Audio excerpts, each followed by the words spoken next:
Ada satu tempat di Pulau Jawa yang selalu terdengar seperti legenda. Tapi bagi orang-orang tertentu, tempat itu bukan sekedar cerita rakyat. Pantai Selatan.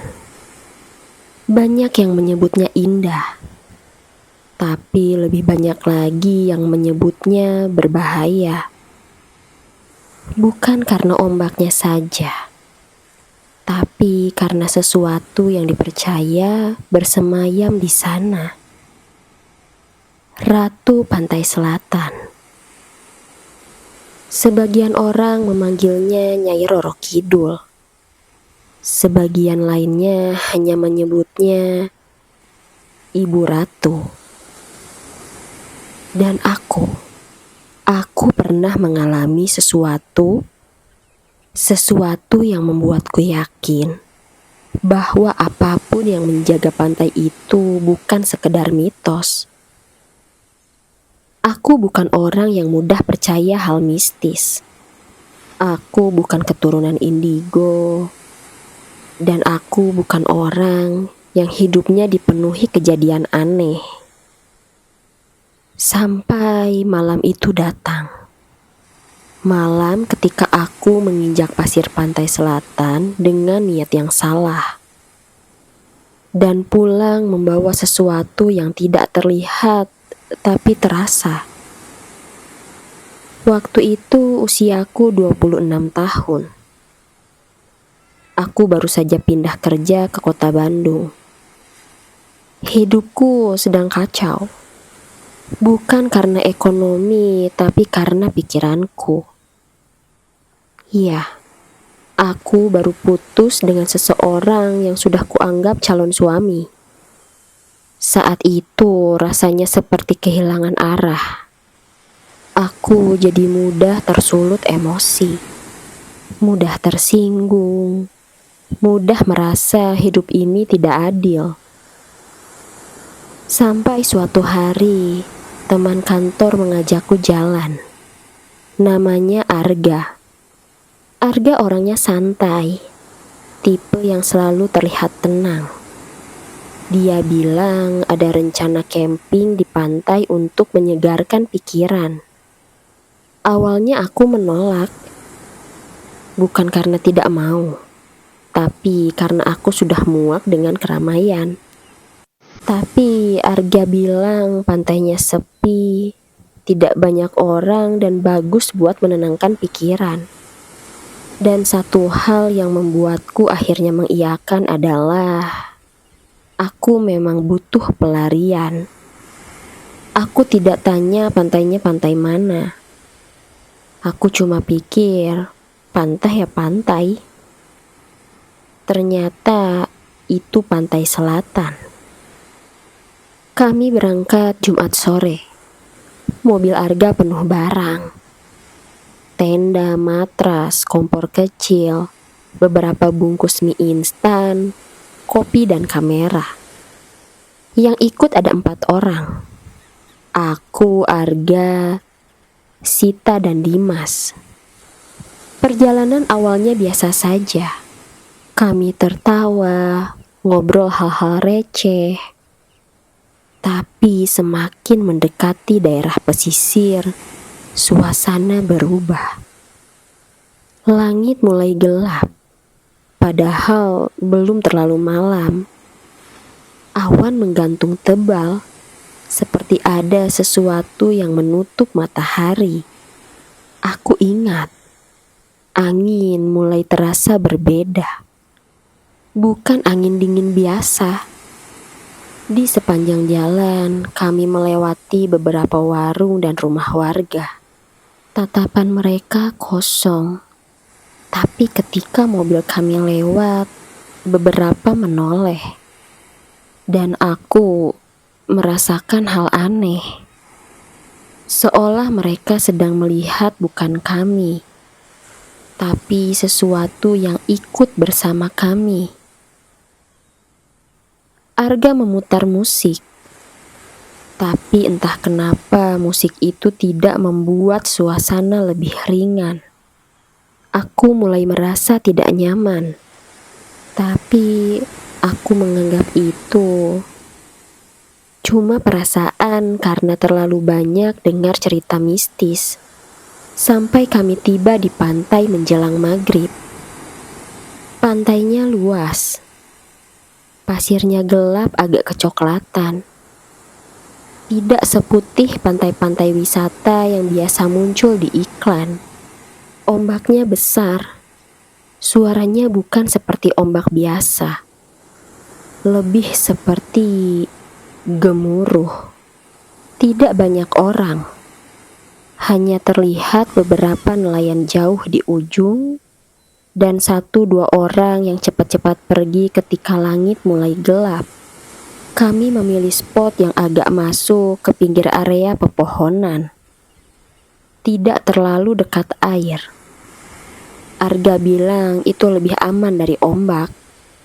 Kami mulai pasang tenda. Saat itu aku merasa lebih tenang. Ada rasa lega karena jauh dari kota, jauh dari masalah. Tapi ketenangan itu cuma sebentar. Karena ketika matahari mulai tenggelam, aku melihat sesuatu. Di garis pantai, aku melihat ada sosok berdiri. Awalnya kupikir itu orang, tapi posisinya tidak bergerak sama sekali. Diam seperti patung. Dan anehnya dia berdiri terlalu dekat dengan air. Padahal saat itu ombak sedang besar. Aku memperhatikan beberapa detik. Lalu sosok itu hilang. Bukan pergi berjalan, tapi hilang seperti tertelan gelap. Aku merinding. Aku tidak bilang ke siapapun. Kami makan malam seadanya. Saat itu aku hanya memasak mie instan. Angin malam makin kencang. Api kecil yang kami buat berkali-kali hampir padam. Lalu Sita bertanya ke Arga setengah bercanda. Apakah ini benar pantai selatan yang katanya ada ratu itu? Arga hanya tertawa kecil. Dimas ikut menimpali. Katanya banyak orang hilang karena dipanggil. Aku hanya tersenyum hambar. Aku tidak ikut bercanda. Karena sejak tadi, aku merasa seperti sedang diawasi. Bukan oleh manusia, tapi oleh sesuatu yang tidak terlihat. Malam semakin larut. Sekitar jam 9 malam, ada seorang bapak tua mendekat ke arah tenda kami. Dia pakai jaket lusuh dan sarung. Jalannya pelan. Di tangannya ada senter kecil. Dia berhenti beberapa meter dari kami menatap satu persatu. Lalu ia bilang dengan pelan tapi tegas. Mas, Mbak, jangan dekat-dekat laut kalau malam. Dan jangan juga pakai baju hijau. Kami semua terdiam. Sita langsung melihat bajunya sendiri. Syukurnya bukan hijau. Arga bertanya dengan sopan. Iya, Pak. Memang kenapa Pak tidak boleh memakai baju hijau? Bapak itu tidak menjawab dengan detail. Dia hanya bilang, Di sini kalau malam yang punya tempat ini sering lewat, Nak. lalu bapak itu pergi. Dan setelah dia pergi, suasana berubah drastis. Aku tidak bisa jelaskan. Tapi udara terasa lebih berat. Kami masuk tenda sekitar jam 11 malam. Angin di luar kencang sekali. Aku berusaha tidur, tapi mataku sulit terpejam. Aku merasa gelisah. Dan setiap kali aku hampir tertidur, aku mendengar suara. Suara langkah di pasir. Pelan, seperti seperti ada orang berjalan tanpa alas kaki. Awalnya aku pikir itu Arga atau Dimas keluar tenda. Tapi langkah kaki itu tidak berhenti. Langkah itu memutari tenda. Sekali, dua kali, lalu berhenti tepat di sisi kepalaku. Aku menahan napas. Aku ingin bangun, tapi tubuhku seperti berat. Aku tidak bisa bergerak. Mataku terbuka, tapi gelap. Dan dalam gelap itu, aku mencium bau aneh. Bau melati yang sangat kuat. Padahal kami tidak bawa apapun yang berbau melati. Bau itu semakin dekat. Seperti ada seseorang yang membungkuk di dekat wajahku. Aku ingin teriak, tapi suaraku tidak keluar. Aku hanya bisa mendengar napasku sendiri yang semakin cepat. Dan saat itu aku merasakan sesuatu dingin menyentuh rambutku. Seperti jari menelusuri kepala. Pelan dan lembut. Tapi membuat seluruh tubuhku seperti disiram es. Aku memejamkan mata. Dan dalam beberapa detik, semuanya hilang. Langkah berhenti. Bau melati menghilang.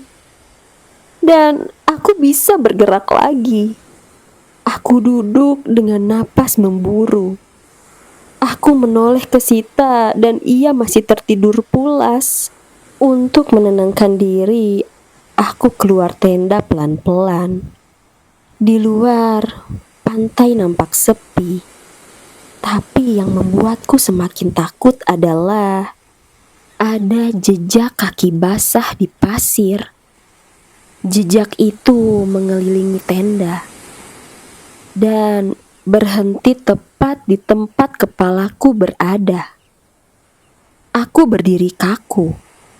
Jejak itu tidak seperti jejak kaki laki-laki dewasa. Lebih kecil dan lebih ramping, seperti kaki perempuan, dan jaraknya rapi, seolah yang berjalan itu tidak terburu-buru, dan seolah dia memang sedang berkeliling memeriksa. Aku masuk kembali ke tenda tanpa berkata apa-apa. Saat itu aku tidak tidur sampai pagi. Siangnya kami memutuskan eksplor ke area yang lebih sepi, ke arah Batu Karang. Dimas membawa kamera dan Sita sibuk foto. Arga bercanda soal mencari istana ratu. Aku tidak ikut. Aku hanya mengikuti mereka dari belakang. Di area karang kami menemukan tempat yang seperti ceruk.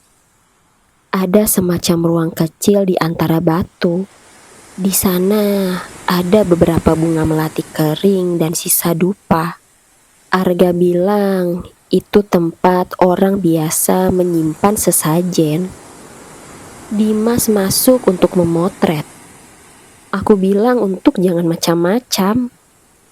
Tapi Dimas hanya tertawa dan bilang bahwa itu cuma mitos. Saat itu angin tiba-tiba berhenti. Hening. Ombak seperti mendadak menjauh. Dan dalam hening itu aku mendengar suara perempuan tertawa. Tertawanya sangat pelan. Seperti di balik batu. Aku menoleh cepat. Tidak ada siapa-siapa.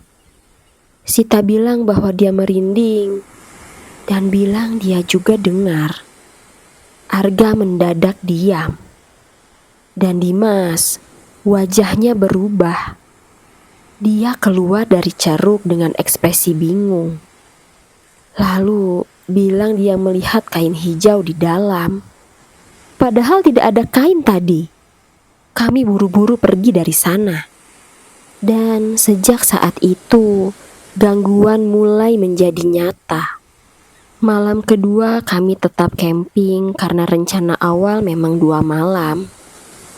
Tapi malam kedua itu tidak seperti malam pertama.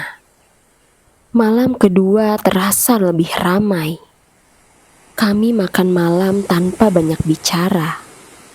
Bahkan Dimas yang biasanya cerewet, sekarang lebih banyak diam. Jam 10 malam angin mulai membawa suara. Suara seperti gamelan. Samar, terasa jauh, tapi jelas. Bukan suara dari warung karena tidak ada keramaian. Suara gamelan itu semakin jelas. Dan bersamaan dengan itu, bau melati kembali datang. Baunya kuat dan menyengat, seolah ada seseorang membawa sekeranjang melati dan menumpahkannya di sekitar kami. Sita mulai menangis pelan. Arga berusaha menenangkan Sita. Dimas menatap laut seperti orang kehilangan kesadaran. Aku menarik Dimas agar masuk ke dalam tenda, tapi Dimas menolak. Dia berjalan ke arah pantai. Langkahnya pelan, seperti orang mengantuk. Aku mengejarnya. Aku memegang bahunya. Dan saat aku memegangnya, tubuhnya dingin sekali. Aku paksa dia kembali ke dalam tenda. Dia melawan, tapi lemah. Akhirnya kami berhasil memasukkannya ke tenda. Tapi dia terus bergumam, bukan kata-kata jelas. Hanya suara seperti orang berbisik. Dan di luar tenda, langkah itu kembali. Kali ini bukan satu, seperti banyak. Berjalan di pasir, mengitari tenda, seperti ada rombongan. Aku menutup telinga, tapi suara itu tidak hilang. Suara itu seperti masuk ke kepala. Aku merasa pusing. Dan tiba-tiba tenda kami bergoyang keras. Seperti ada yang menarik dari luar. Arga menahan tiang tenda. Sita menjerit dan menangis. Sementara Dimas tertawa kecil. Tapi bukan tertawa Dimas. Lalu tenda mendadak tenang. Hening. Terlalu hening. Lalu aku memberanikan diri membuka sedikit resleting tenda. Aku intip keluar. Dan yang kulihat membuat darahku berhenti mengalir. Di luar ada banyak bayangan. Berjajar menghadap laut. Mereka seperti orang berdiri dan memakai kain panjang. Tapi aku tidak bisa melihat wajahnya. Yang nampak hanya siluet. Dan di tengah mereka ada satu sosok yang lebih tinggi. Rambutnya panjang, sangat panjang, sampai menyapu pasir. Dia berdiri paling dekat dengan laut. Dan saat ombak datang, ombak itu seperti tidak menyentuhnya. Seolah ombak pun menghormatinya. Aku menutup tenda lagi. Aku tidak berani melihat lebih lama. Karena aku merasa kalau aku melihat lebih lama, aku takut tidak akan bisa pulang. Begitu fajar muncul, kami langsung berkemas. Tidak ada yang ingin lanjut.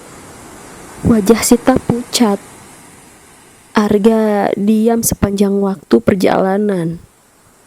Dimas terlihat normal, tapi tatapannya kosong. Sebelum pergi, bapak tua yang kemarin datang lagi. Dia melihat wajah kami lalu menghela napas. Dia hanya bilang, Mas, pulang ya. Jangan bawa pulang yang bukan milik kalian. Aku seketika merinding. Sepanjang perjalanan, Dimas tidur. Dan saat mobil melewati tikungan terakhir, sebelum meninggalkan area pantai, aku sempat melihat kaca spion. Di kejauhan, di tepi pantai, ada sosok berdiri. Sama seperti yang kulihat hari pertama. Dan kali ini, dia mengangkat tangan pelan, seperti melambaikan tangan, atau seperti memanggil. Sampai sekarang, aku tidak berani kembali ke pantai selatan. Bukan karena aku membenci tempat itu, justru karena aku menghormatinya. Ada wilayah yang memang bukan milik manusia. Ada tempat yang tidak suka dijadikan bahan candaan. Dan ada sesuatu yang tidak butuh kita percaya untuk tetap ada. Mereka tidak butuh pengakuan. Mereka hanya butuh satu hal. Jangan mengusik. Karena ketika kamu menginjak wilayahnya dengan niat sembarangan, mereka akan membuat hidupmu tidak pernah benar-benar bebas. Dan kalau suatu hari kamu berdiri di pantai selatan saat senja, lalu kamu mencium bau melati yang datang dari arah laut, jangan cari sumbernya, jangan menatap terlalu lama. Karena bisa jadi Ratu Pantai Selatan sedang lewat.